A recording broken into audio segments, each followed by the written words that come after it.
So I think there's the one kind of flaw in this program so far, Dave, just plug your ears, is that the graduate students were allowed a half hour to glut themselves on complex carbs before coming up here.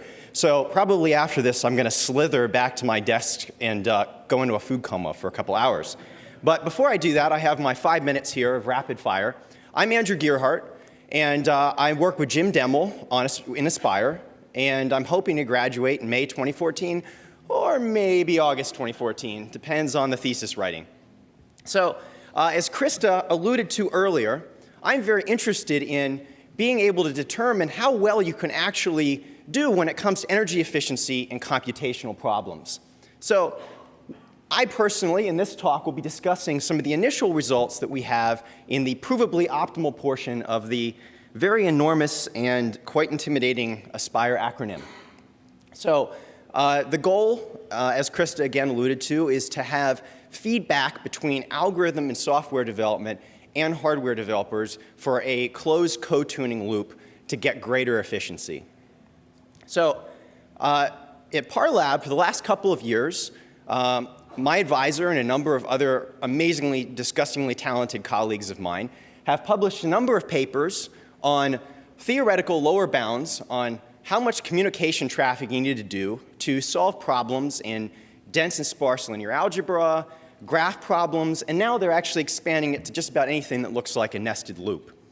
And we've also extended the model to heterogeneous machines, and what is really, really cool is that we've got all the nice theory and have learned plenty of new tricks for LaTeX equations, but we've actually implemented some of these algorithms, and they get real speed-ups on real machines. So a kind of logical next step is, wow, communication is slow as far as runtime, but you can also see that, does my pointer work? Yes. I have a slide here that shows that kind of a bunch of bars. This is data courtesy of John Schauf at, up the hill at Lawrence Berkeley National Lab. And really what it's highlighting, this is a log scale of picojoules. These bars here represent on-chip communication. These bars here represent off-chip, i.e. DRAM between nodes in the rack or across the entire data center. And you can see there's at least an order of magnitude difference in energy consumption between on-chip and off-chip. Now, moving a little bit further into the chart, we have these blue bars and red bars. Well, blue is now, assuming that now is 45 nanometer technology, and red is projected 2018 or about 11 nanometers. You can see this gap really doesn't improve very much. So this data, and talking to my computer architect friends who have been harping on this for many years, and we've kind of started to listen, we want to see what we can do extending our communication lower bound work into questions of energy. So in order to do this, you have communication lower bounds, you have energy models, and then hopefully you can get energy lower bounds. Well, so you have to choose a model of a machine to do it on. So you can have a very, very simplistic model, as shown with this serial machine here, where you just have a cache, a DRAM, and the core.